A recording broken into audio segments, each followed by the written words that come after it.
प्रयाण की आवाज ना आने की वजह से ईसुरी के चेहरे पर 12 बज चुके थे और उसकी सांसें फूल रही थी। ऊपर से रामदयाल भी उसे ऐसे कह रहा था जैसे उसने अपने बच्चे की जान ही ले ली हो। ईसुरी तो ये सब कुछ अपने बच्चों के भले के लिए कर रहा था, पर जिस तरह से उसके बच्चों का हाल जो हो रहा था आखिर में, उससे कोई भी इंसान ईसुरी को इंसान तो नहीं कह पाता। ईसुरी उस गोले के अंदर बैठकर बस प्रयाण का मुंह ताक रहा था और उम्मीद कर रहा था कि बस किसी भी तरह से प्रयाण को होश आ जाए। कुछ देर तक गोले के अंदर और गोले के बाहर लंबी खामोशी रही। बच्चे अपने बड़े भाई की तरफ देख रहे थे।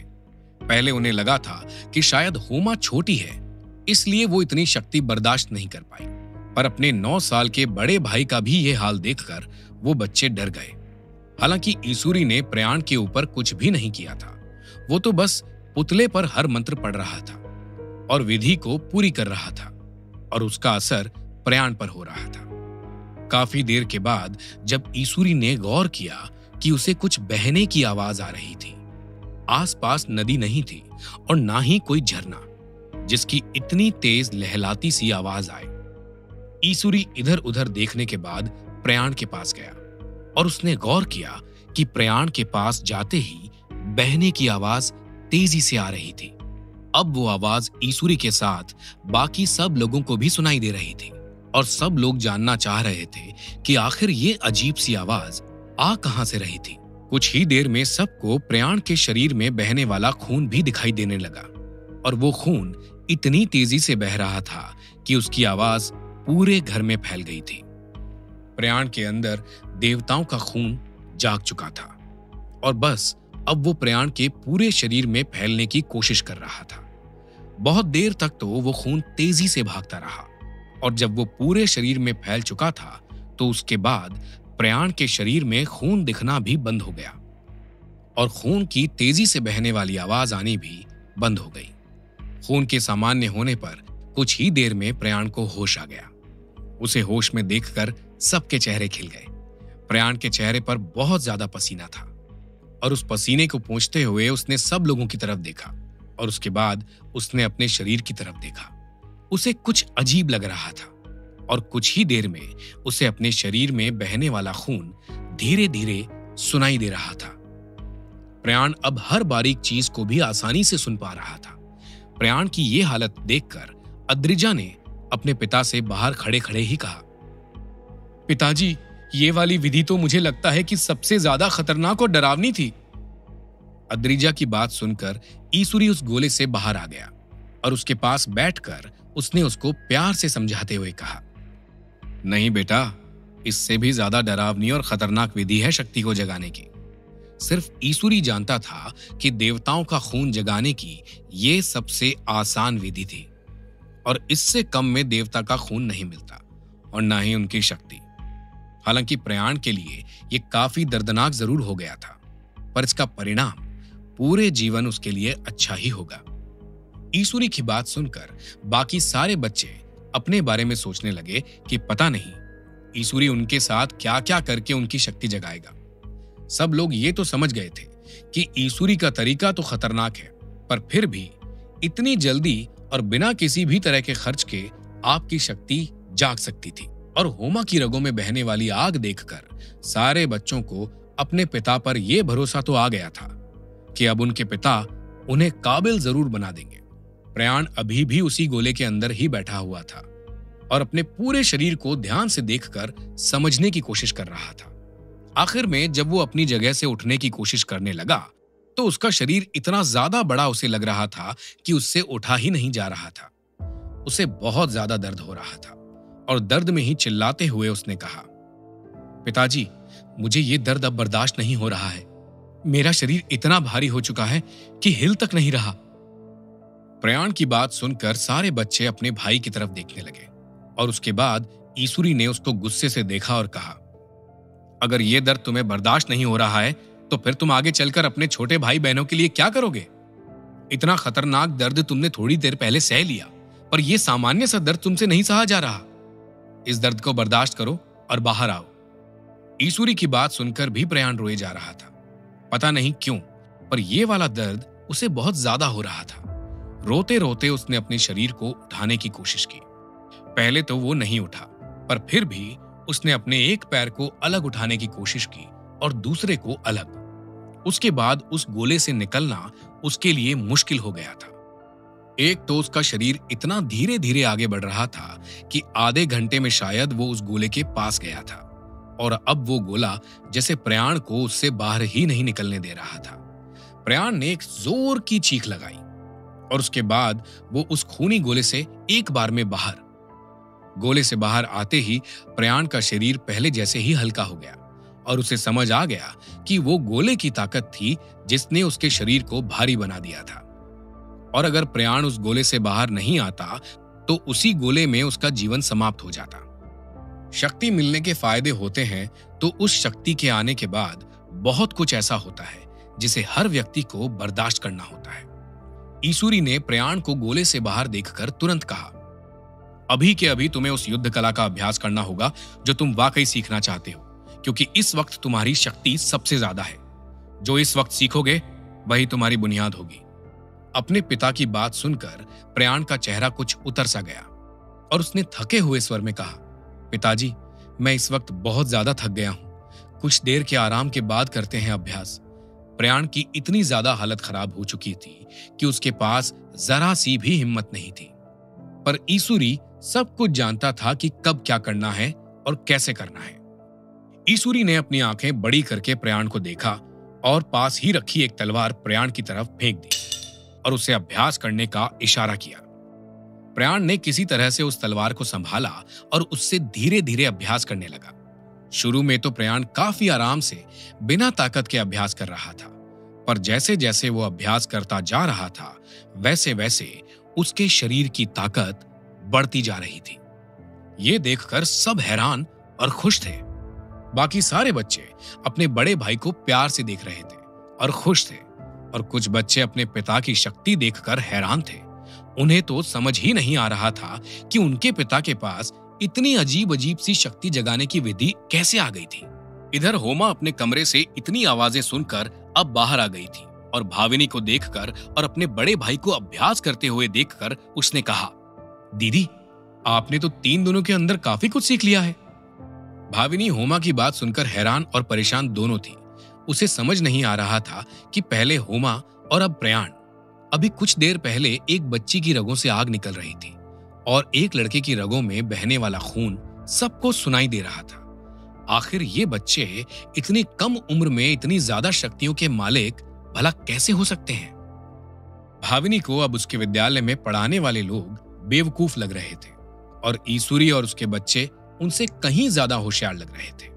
उसे समझ नहीं आ रहा था कि भला प्रयाण को देवकली विद्यालय ने किस वजह से कचरा बोला था, और प्रयाण जैसा इतनी शक्तियों वाला लड़का कोई कचरा कैसे हो सकता था।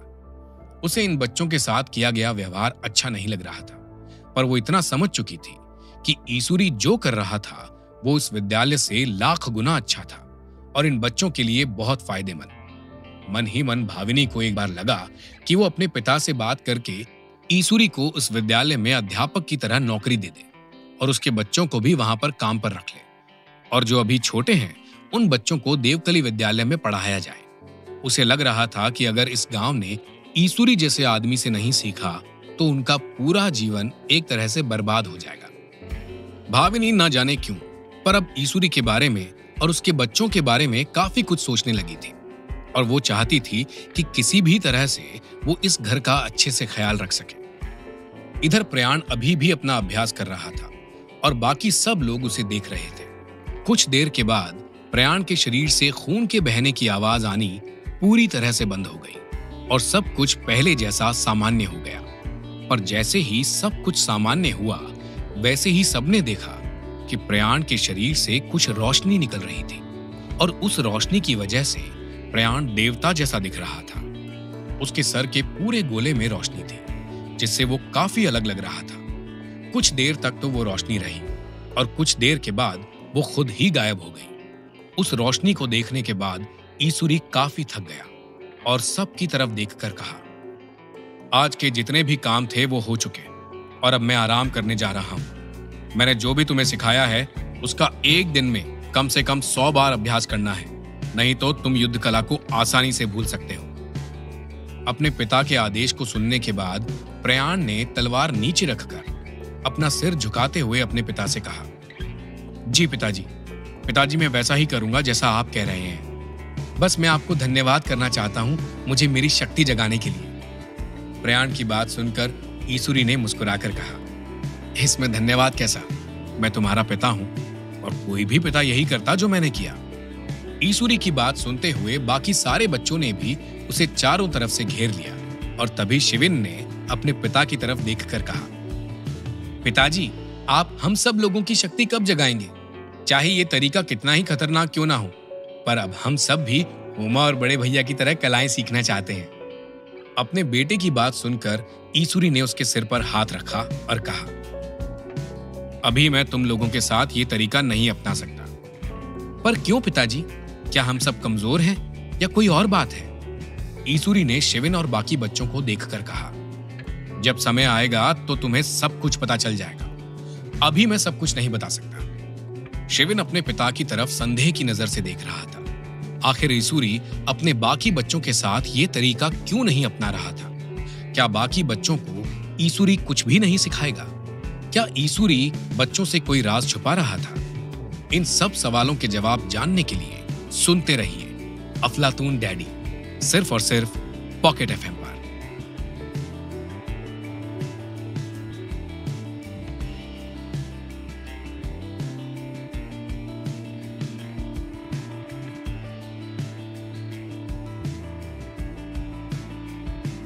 ईसुरी अपने बच्चों को नहीं बता रहा था कि वो क्यों अब नहीं सिखाएगा, जबकि उसके बच्चे जानने के लिए और शक्ति जगाने के लिए पूरी तरह से तैयार थे। छोटे बेटे तनय ने कहा, पिताजी आप हमें अभी क्यों नहीं सिखा सकते हैं? तनय की बात सुनकर ईसुरी ने उसे आराम से कहा, क्योंकि इस सब में बहुत ज्यादा ताकत लगती है और ये सब देखकर तुम लोग डर जाओगे। ईसुरी की ये बात सुनकर केदार एकदम जोश में आ गया और अपने पिता से बोला, पिताजी हमें बिल्कुल डर नहीं लगेगा। हम सब लोगों में भैया जैसी ही हिम्मत है। हमें भी शक्ति चाहिए, आप हमें भी सिखा दीजिए। केदार की बात सुनकर ईसुरी ने तुरंत उससे कहा, अभी सिर्फ प्रयाण और होमा को ही मैं सिखा सकता था और उसके अलावा अब मेरे पास ही हिम्मत नहीं बची है कि मैं किसी को कुछ सिखा भी सकूं। बाकी तुम्हारे भाई बहन ने जो भी सीखा है वो तुम लोगों को भी बताते रहेंगे और समय आने पर मैं तुम्हें भी सिखा दूंगा। तुम लोग बेवजह परेशान मत हो। इसके बाद ईसुरी जाने लगा और तभी उसकी नजर अपने सेवक रामदयाल पर पड़ी और रामदयाल अपने उम्र से कुछ ज्यादा ही बूढ़ा लगने लगा था। इसलिए ईसुरी ने उसे थोड़ा करीब से जाकर देखा और जब उसे रामदयाल की बीमारी का पता चला तो उसने रामदयाल से कहा, काका आपके अंदर बहुत ज्यादा कमजोरी आ गई है। पहले आपको वो कमजोरी खत्म करनी होगी, उसके बाद ही आपकी बीमारी का इलाज सोचा जा सकता है और उसके बाद ही आप कुछ सीख सकते हैं। अपने मालिक की ऐसी बात सुनकर रामदयाल ने धीमे से स्वर में कहा, मालिक आप क्यों बेवजह परेशान हो रहे हैं मेरे लिए? मैं अब किसी भी चीज को सीखना नहीं चाहता हूं और ना ही मेरा शरीर साथ देगा कुछ भी सीखने में। रामदयाल अब जीवन से शायद इतना हार चुका था कि उसके अंदर कुछ भी सीखने की ललक ही खत्म हो चुकी थी। पर ईसुरी चाहता था कि इस घर में रहने वाला हर इंसान शक्तिशाली हो, हर इंसान कोई ना कोई कला जानता हो। ईसुरी ने रामदयाल को समझाते हुए कहा, आज तो मैं काफी थक गया हूं, पर इसके बाद जैसे ही मेरी शक्ति वापस इकट्ठा होगी मैं सबसे पहले आपकी कमजोरी दूर करने की कोशिश करूंगा और आपकी हड्डियों की मजबूती के लिए भी कुछ ना कुछ करूंगा। ईसुरी की बात सुनकर रामदयाल फिर से हारी हुई आवाज में बोला, मालिक अगर मैं ठीक हुआ तो अच्छी बात है और नहीं हुआ तो भी इसमें आपकी कोई गलती नहीं होगी। ये तो शायद मेरी किस्मत में ही लिखा था। रामदयाल की ऐसी दुखी बातें सुनकर ईसुरी का मन थोड़ा खराब हो गया और उसने नाराजगी भरे स्वर में कहा, अरे काका आप ऐसे क्यों हार मान रहे हैं? मैं आपकी हड्डियां एकदम नहीं कर दूंगा और आपकी पुरानी बीमारियां और चोटें भी जल्दी से जल्दी ठीक करने की कोशिश करूंगा। ईसुरी की बात सुनकर रामदयाल ने तो कुछ नहीं कहा था, पर पास ही खड़ी भाविनी का चेहरा आश्चर्य से भर गया। उसे आज तक पता ही नहीं था कि हड्डियां फिर से नहीं हो सकती हैं और पुरानी बीमारी आसानी से ठीक हो सकती है। इस घर में आकर उसने इतना कुछ देख लिया था कि कभी कभी तो उसे लगता था कि वो किसी और ही दुनिया में आ गई है, जो असल में है ही नहीं। भाविनी ईसुरी की बात सुनकर धीरे से बोली, इस इंसान को कितनी सारी कलाएं आती हैं। भाविनी को लगा कि उसकी बात किसी ने सुनी नहीं, पर सबको छोड़कर ईसुरी ने उस बात को बहुत ध्यान से सुन लिया था। और भाविनी की बात सुनने के बाद उसने कहा, तुम्हें मैंने कहा था कि अगर तुम्हें भी अपनी शक्ति पर काम करना है तो एक दर्दनाक तरीके से गुजरना होगा। क्या अब तुम उसके लिए तैयार हो? ईसुरी की बात सुनकर और बाकी दोनों बच्चों का हाल देखकर भाविनी की सांसें फूल गईं और वो उलझन में पड़ गई कि उसे ईसुरी की इस बात को मानना चाहिए भी या नहीं, क्योंकि वाकई वो विधि बहुत दर्दनाक होने वाली थी। और भाविनी तो एक सामान्य सी लड़की थी, उसके पास तो किसी भी देवी देवता का कोई अंश भी नहीं था। भाविनी कुछ सोचते हुए ईसुरी से बोली, मुझे लगता है कि मुझे इन बच्चों से ज्यादा दर्द होगा, और उसके अलावा तुम जो मुझे आगे की चीजें सिखाओगे तो वो तो और भी ज्यादा दर्दनाक होंगी। भाविनी का सवाल सुनकर ईसुरी मुस्कुराया और फिर कहा, दर्द तो देखो हर तरीके में होगा, पर दर्द उतना ही होगा जितना इन दोनों बच्चों के लिए था। और अगर तुम्हें और ताकत चाहिए तो उसके लिए थोड़ा बहुत दर्द तो सहना ही होगा। ईसुरी की बात सुनकर भाविनी को मन ही मन लगा कि शायद यही वो मौका है जब उसे वो सब मिल सकता था जो वो खुद के लिए चाहती थी। और अगर इसके लिए उसे थोड़ा दर्द उठाना भी पड़े तो इसमें परेशानी क्या है? उसने ईसुरी से धीरे से कहा, ठीक है, अगर तुम ऐसा ही मानते हो तो मैं तैयार हूं, बस कोशिश करना कि मुझे ज्यादा दर्द महसूस ना हो।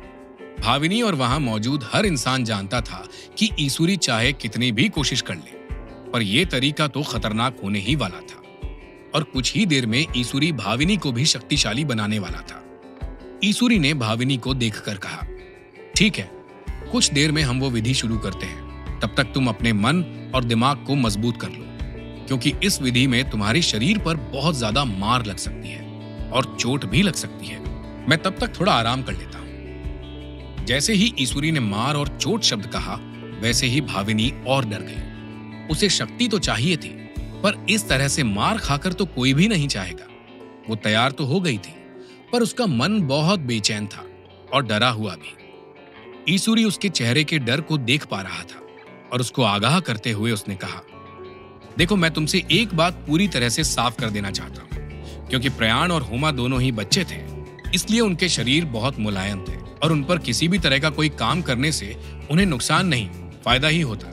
पर क्योंकि तुम्हारा शरीर पूरी तरह से बड़ा हो चुका है और इस शरीर में किसी भी तरह का बदलाव बहुत खतरनाक हो सकता है, और यह भी हो सकता है कि इस विधि के दौरान तुम्हारी जान ही चली जाए, इसलिए तुम्हें काफी ज्यादा हिम्मत दिखानी पड़ेगी। जैसे ही ईसुरी ने जान जाने की बात की तो भाविनी बुरी तरह से घबरा गई और उसकी घबराहट देखकर ईसुरी ने उससे कहा, अरे तुम्हें घबराने की जरूरत नहीं है, मैं तुम्हें कुछ तरीके बता दूंगा तो तुम उससे आसानी से उस दर्द को बर्दाश्त कर पाओ। ईसुरी की बात सुनकर भाविनी ने बेसब्री से कहा, हाँ, वो तरीके मुझे जल्दी से बता दो, ताकि जब तक तुम आराम करो तब तक मैं उसका अभ्यास कर सकूं। ईसुरी ने भाविनी को कुछ मंत्र कान में कहे। उससे भाविनी काफी उत्साहित हो गई। भाविनी का उत्साह देखकर उसने एकदम से बोला, मुझे लगता है कि मैं तुम्हें सिखाने के बाद ही आराम करता हूं। हाँ, एक और बात, जब मैं तुम्हारे पुतले पर वार करूं तो तुम अपने बचाव में मुझ पर वार कर सकती हो। ईसुरी की इस बात से बाकी सभी लोग घबरा गए थे, क्योंकि शक्ति जगाते वक्त हर इंसान में इतनी ज्यादा ताकत होती है कि वो इंसान किसी की भी जान ले सकता है। और इस हालत में ईसुरी इस तरह की बात कर रहा था तो सब लोग बेचैन हो गए और उस पुतले पर कुछ मुख्य शरीर के हिस्सों पर निशान बना दिया, जिस जगह पर भाविनी को ज्यादा कमजोरी थी। इसके बाद ईसुरी कुछ पल के लिए घर से गायब हो गया और जब वो घर वापस आया तो उसके हाथ में एक पतली हरे रंग की लकड़ी थी और वो लकड़ी देखकर भाविनी के तो हाथ पांव पहले से ही फूल गए, क्योंकि ये हरी लकड़ी दिखती बहुत पतली और छोटी है, पर इसका प्रहार शरीर को लंबे वक्त तक याद रहता है। ईसुरी ने भाविनी की तरफ देखा और उसे रुई के पुतले के पास जाने को कहा। भाविनी धीरे धीरे कदम से उस रुई के पुतले के पास पहुंची। रुई के पुतले को देखकर एक अजीब सा भरम सबको हो रहा था। न जाने क्यों वो रुई का पुतला एकदम से ही भाविनी जैसा दिख रहा था। रामदयाल और भाविनी को यह समझ नहीं आ रहा था कि पहले होमा का पुतला, फिर प्रयाण का पुतला और अब भाविनी का पुतला। ईसुरी बिल्कुल हूबहू पुतले इतनी जल्दी कैसे बना पा रहा था। पर ईसुरी अब हर कला में माहिर हो गया था और वो सब कुछ कर सकता था, और जो नहीं कर सकता था उसे वो समय के साथ सीख लेने वाला था। भाविनी उस पुतले के बगल में जाकर खड़ी हो गई और ईसुरी की तरफ देखने लगी। भाविनी अंदर से तो डरी हुई थी, पर बाहर हिम्मत दिखाने की कोशिश कर रही थी, क्योंकि उसे इस वक्त 7 छोटे छोटे बच्चे तक दिख रहे थे और वो उन बच्चों के सामने बेवकूफ और कमजोर नहीं दिखना चाहती थी। ईसुरी ने उस हरी छड़ को सबसे पहले हवा में लहराकर देखा और उसके बाद उसने उस छड़ के ऊपर कोई मंत्र पढ़ा और उस छड़ को सरसों के तेल से पूरी तरह से नहला दिया। अब बारी आ चुकी थी उस विधि को शुरू करने की, और उसे शुरू करने से पहले एक बार और ईसुरी ने भाविनी से कहा, क्या तुम वाकई इन सब के लिए तैयार हो? ईसुरी का सवाल सुनकर भाविनी ने पूरी हिम्मत दिखाते हुए कहा, अरे जब इन बच्चों ने इसे पूरा कर लिया तो मैं तो इसे आसानी से पूरा कर लूंगी। तुम अब शुरू करो और बताओ आगे क्या करना है। भाविनी की हाँ सुनने के बाद ईसुरी ने हाथ जोड़कर अपने परम पिता ईश्वर को याद किया और उसके बाद एक मंत्र जोर से पढ़ा और रुई के उस पुतले पर एक जोरदार प्रहार किया। भाविनी, जो अभी तक काफी हिम्मत वाली बन रही थी और जिसे लग रहा था कि सब कुछ आसानी से हो जाएगा, वो पहला प्रहार पड़ते ही जोर से करहा उठी। पुतले के ऊपर पहले ही प्रहार से भाविनी घायल जैसा महसूस कर रही थी। उसे आज तक शायद इतनी दर्दनाक चोट कभी नहीं मिली थी। उसकी चीख सुनकर बच्चे थोड़ा हैरान हो गए, क्योंकि शायद उनके हिसाब से ये चोट ज्यादा नहीं थी। ईसुरी अपने पहले प्रहार के बाद भाविनी की चीख सुनकर भी नहीं रुका और अब वो उस रुई के पुतले पर लगातार वार करता जा रहा था। पहले ईसुरी ने पुतले के घुटनों पर वार किया था और उस जगह पर भाविनी हाथ रख रख कर चीख रही थी। उससे शायद दर्द बर्दाश्त होना बंद सा हो गया था। ईसुरी अब कमर से होते हुए पुतले की छाती पर वार करने जा रहा था और बिना कुछ सोचे ही ईसुरी ने वो लकड़ी घुमाकर उस पुतले की छाती पर दे मारी। ये दर्द भाविनी की सहन शक्ति से ज्यादा था। उसने जोर से चिल्लाते हुए कहा, तुम एक लड़की के सीने पर कैसे मार सकते हो? मैं तुम्हारी शिकायत करूंगी। ईसुरी भी घबरा गया था, क्योंकि उसने अभी तक किसी भी लड़की के साथ ऐसा कुछ नहीं किया था। रामदयाल ईसुरी की तरफ देख रहा था। बच्चों को ज्यादा कुछ समझ नहीं आ रहा था और ईसुरी इस उधेड़बुन में फंस गया कि अब वो क्या करे। आखिर ईसुरी अब क्या करेगा? क्या वाकई भाविनी उसकी शिकायत करने वाली है, या ईसुरी इस समस्या से किसी तरह निकल जाएगा? इन सब सवालों के जवाब जानने के लिए सुनते रहिए अफलातून डैडी, सिर्फ और सिर्फ पॉकेट एफएम पर।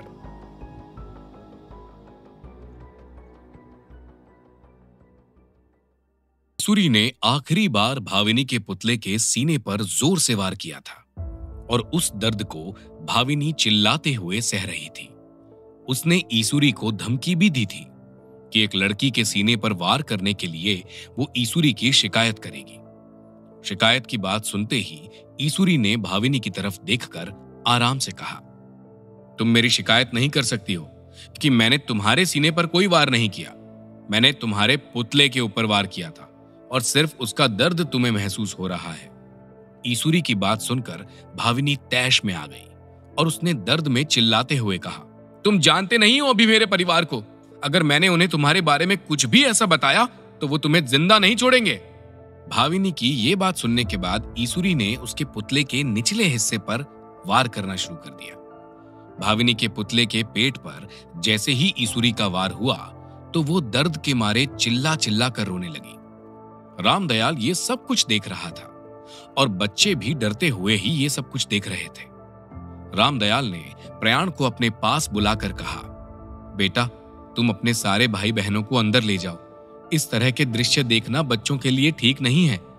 ये सब देखकर छोटे बच्चों के दिमाग में बुरा असर पड़ता है। जाओ, इन्हें जल्दी ले जाओ। रामदयाल की बात सुनकर प्रयाण जल्दी से अपने भाई बहनों को कमरे में लेकर चला गया।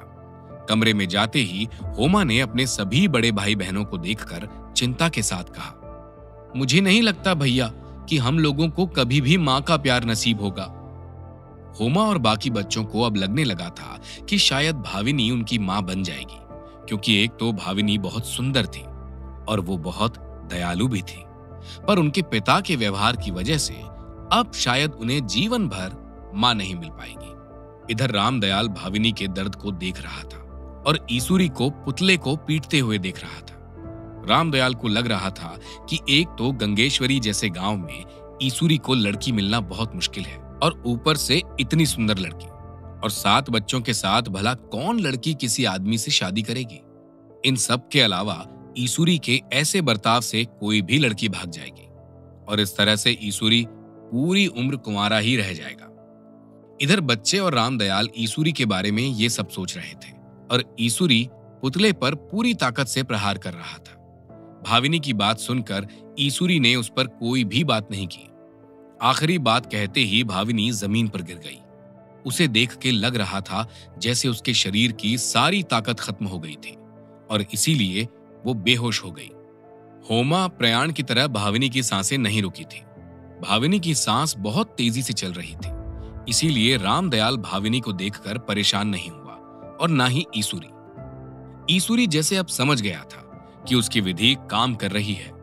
इस विधि से किसी को भी किसी भी तरह का नुकसान नहीं हो सकता था। रामदयाल भाविनी की बेहोशी देखकर थोड़ा सा परेशान तो था, क्योंकि अगर भाविनी को कुछ भी होता तो वाकई भाविनी के परिवार के लोग ईसुरी का पूरा घर बर्बाद कर देते। ईसुरी को देखकर कोई भी कह सकता था कि वो भाविनी को इस वक्त लड़की मान ही नहीं रहा था। उसके लिए भाविनी बस उसकी कोई शिष्य थी जिसे वो सिखाने की कोशिश कर रहा है, और जब ईसुरी सीखने और सिखाने पर आता था तो वो लड़का और लड़की का फर्क पूरी तरह से भूल जाता था। ये बात तो पूरा घर अच्छे से समझ चुका था। भाविनी के बेहोश होते ही ईसुरी आंगन के बीचों बीच खड़ा हो गया और दोनों हाथों को उसने ऊपर उठा लिया और चिल्लाते हुए कहा, धरती, सूर्य और चांद, तुम सबकी शक्ति की जरूरत है आज इस लड़की को। हे मेरे परम पिता परमेश्वर, मेरी इस शिष्य की शक्तियों को जगाओ और इसकी सभी शारीरिक कमजोरी को दूर करो। ईसुरी के ये बोलते ही जैसे वाकई एक अजीब सी रोशनी ने उस पूरे आंगन में कब्जा कर लिया। पहले वो रोशनी पीछा करती हुई ईसुरी के पास आई और उसके बाद वो रोशनी धीरे से भाविनी के शरीर में समा गई। भाविनी के शरीर में वो शक्ति जाते ही ईसुरी ने उसकी तरफ देखा। इतनी सुंदर लड़की भाविनी आज बिना किसी ताकत के जमीन पर पड़ी हुई थी और उसके इस तरह से जमीन पर पड़े रहने की वजह खुद ईसुरी ही था। पर ईसुरी ये भी जानता था कि अगर वो भाविनी के शरीर को अंदर तक नहीं जगाता तो उसका शरीर पूरी तरह से धरती, सूरज और चांद की शक्ति नहीं बर्दाश्त कर पाता और उसकी चोट भी आसानी से एक ही दिन में ठीक नहीं हो पाती। ईसुरी ने गौर किया कि जैसे ही वो रोशनी भाविनी के अंदर गई थी, वैसे ही भाविनी की शक्ति 2 गुना हो गई थी और हर पल उसकी शक्ति 2 गुना होती जा रही थी। ईसुरी की नजरों के सामने भाविनी के शरीर की परतें बदल रही थी, जैसे कोई सांप हर पल केंचुली छोड़ रहा था। अपनी आंखों से ये सब देखकर ईसुरी कुछ हद तक हैरान था। कुछ ही पलों के अंदर भाविनी की शक्तियां 7 गुना बढ़ चुकी थी और उसके शरीर की 7 परतें बाहर निकल चुकी थी। भाविनी एकदम कमजोर थी इस वक्त और ईसुरी अब इसके आगे की विधि करने वाला था। वो भाविनी के पास गया और रामदयाल को गर्म हल्दी तेल लाने को कहा। भाविनी के कपड़े पूरी तरह से फट चुके थे और उसके शरीर में जगह जगह चोट लगी हुई थी। गर्म तेल आते ही ईसुरी ने भाविनी के पूरे शरीर पर तेल लगा दिया और हर जगह की चोट ठीक करने की कोशिश करने लगा। इस वक्त भाविनी के जख्मी शरीर को हल्दी तेल की जरूरत थी। ईसुरी उस तेल को लगाते हुए भाविनी के शरीर के हर चक्र को जगाने की कोशिश कर रहा था। धीरे धीरे करके ईसुरी ने भाविनी के शरीर के 7 चक्रों को जगा दिया और उसके बाद ईसुरी खुद बुरी तरह से थक गया था। सुबह से आज ईसुरी पूरी ताकत लगाकर पहले होमा, फिर प्रयाण और अब भाविनी, उसके शरीर की ताकत पूरी तरह से खत्म लग रही थी। ईसुरी अपने कमरे में आराम करने के लिए चला गया और पूरी रात के आराम के बाद भी ईसुरी का शरीर कमजोर ही था। तो बिस्तर में ही पड़े पड़े भाविनी, जो कि पूरे दिन और रात से आंगन में ही पड़ी हुई थी, उसकी तरफ देखा, पर भाविनी अभी बेहोश थी। बेहोश भाविनी को देखकर ईसुरी वापस अपने बिस्तर में सो गया। काफी देर के बाद लगभग दोपहर में भाविनी की आंख खुली और अपने फटे चिथड़े कपड़े देखकर उसे सब कुछ याद आ गया। और उसने बहुत गुस्से में बड़बड़ाते हुए कहा, ईसुरी, मैं तुझे जिंदा नहीं छोड़ूंगी। तूने मेरे ऊपर हाथ उठाया। मैं अपने पिता और दादा से तेरी शिकायत करूंगी और वो लोग तेरी चमड़ी उधेड़ लेंगे। मेरी माँ और पिता ने मुझे कभी एक थप्पड़ तक नहीं मारा और तूने मेरे सीने पर मारने की कोशिश की। तू कोई इंसान नहीं, हैवान है जो लड़कियों को इस तरह से चोट पहुंचाने की कोशिश करता है। अब मैं तुझे किसी भी हालत में जिंदा नहीं छोड़ूंगी। तूने तो कहा था इतना सब कुछ बर्दाश्त करने के बाद मुझे मेरी शक्तियां वापस मिल जाएंगी और मेरी चोट भी ठीक। भाविनी बोलते बोलते रुक सी गई और उसने अपनी चोट की तरफ देखा। भाविनी की सारी चोटें ठीक हो चुकी थी और उसे अपने अंदर से निकलने वाली रोशनी महसूस हो रही थी। उसे समझ आ गया था कि उसकी शक्तियां 7 गुना बढ़ चुकी हैं और उसके अंदर अब कोई भी कमजोरी नहीं रही। ये सब महसूस करते ही उसने आंगन से ही जोर से चिल्लाते हुए कहा, मैं कितनी देर से बेहोश थी? क्या मैं पिछले 7-8 सालों से बेहोश थी और ये मेरी शक्तियां 7 गुना एक साथ कैसे बढ़ चुकी हैं? मुझे बताओ, मैं कितने सालों से बेहोश थी? भाविनी ये सब कुछ कह ही रही थी कि तभी उस जगह पर ईसुरी आ गया। ईसुरी ने उसे एक जोड़ी अच्छे कपड़े दिए और उसे नहाने की जगह दिखाते हुए कहा, ये कपड़े लो और मैंने तुम्हारे नहाने के लिए कुछ औषधि वाला पानी तैयार किया है। उससे नहा लोगी तो तुम्हें काफी अच्छा लगेगा। ईसुरी की बात को भाविनी ने काफी हद तक अनसुना करते हुए कहा, मुझे इस वक्त सिर्फ ये जानना है कि मैं कितनी देर तक बेहोश थी और मेरी शक्तियां 7 गुना कैसे हो गई हैं? भाविनी के सवाल का ईसुरी ने बहुत गंभीरता से जवाब देते हुए कहा, तुम बस पूरे एक ही दिन से सो रही हो। चिंता मत करो, बहुत ज्यादा दिन नहीं हुए हैं और तुम्हारी शक्ति 7 गुना इसलिए हुई है क्योंकि तुम्हारे शरीर को मैंने वार करके काफी संवेदनशील बना दिया था और इस तरह से उसने धरती, सूरज और चांद तीनों की रोशनी को एक ही रात में इकट्ठा कर लिया। इसके अलावा तुम्हारी इस विधि की वजह से मेरा पूरा आंगन खराब हो गया और पेड़ पौधे भी बिखर गए हैं, तो अब इसे ठीक करने की जिम्मेदारी तुम्हारी है। ईसुरी की बात भाविनी ने अभी पूरी तरह से समझी भी नहीं थी कि ईसुरी अपनी बात बोलकर उस आंगन से बाहर चला गया। भाविनी ने कभी अपने घर में इस तरह से काम नहीं किया था, पर आज अनजान आदमी उसे इस तरह से काम करने को कह रहा था। नहाने और दर्द की बात सुनकर भाविनी ने एक बार अपने शरीर को देखा तो उसे उसके शरीर में कोई चोट नहीं दिखाई दी, पर अंदर ही अंदर थोड़ा सा दर्द उसे महसूस हो रहा था। भाविनी तुरंत सबसे पहले नहाने के लिए चली गई और काफी देर तक नहाने के पानी में डूबे रहने की वजह से उसके शरीर में कोई दर्द नहीं रहा और वो अपने आप को पहले से ज्यादा ताकतवर समझ रही थी। उसका शरीर इतना ज्यादा मजबूत उसे पहले कभी नहीं लगा था और उसकी आंखें भी बहुत बारीक चीजें आसानी से देख पा रही थी। इतने सारे फायदे देखकर भाविनी ने मन ही मन कहा, अगर लोगों को पता चल गया कि मार खाने से इतना ज्यादा फायदा हो सकता है तो पता नहीं इस दुनिया का क्या हाल होगा। हो सकता है सब लोग ईसुरी के पास मार खाने के लिए इकट्ठे हो जाएं। नहाने के बाद भाविनी एक कमरे में गई और ईसुरी के दिए हुए कपड़े पहनने लगी। ईसुरी ने भाविनी को जो कपड़े दिए थे उन कपड़ों का नाप पूरी तरह से भाविनी के बराबर ही था, ना 1 इंच कम और ना 1 इंच ज्यादा। उन कपड़ों को पहनते हुए भाविनी ने धीरे से कहा, कहीं ऐसा तो नहीं इस आदमी ने मेरे बेहोश होने का फायदा उठाकर मेरे शरीर का नाप ले लिया हो? यह सोचकर भाविनी को ईसुरी से नफरत हो रही थी कि कोई इंसान किसी लड़की का इस तरह से फायदा कैसे उठा सकता है। कपड़े पहनते हुए भाविनी ने मन ही मन सोच लिया कि कुछ भी हो जाए पर अब वो ईसुरी को सबक सिखाकर ही रहेगी। मारना, चोट पहुंचाना सब ठीक है, पर इस तरह से किसी लड़की का बेहोशी की हालत में नाप लेना बिल्कुल बदतमीजी है और इसका बदला लेने के लिए उसने तैयारी कर ली। आखिर क्या करने वाली थी ईसुरी से बदला लेने के लिए भाविनी? क्या वो गांव के मालिकों को ईसुरी का सच बताएगी या फिर अकेले ही ईसुरी से इस बारे में लड़ेगी, या फिर वो अपनी ताकत का इस्तेमाल करके उससे बदला लेगी? इन सब सवालों के जवाब जानने के लिए सुनते रहिए अफलातून डैडी, सिर्फ और सिर्फ पॉकेट एफएम पर।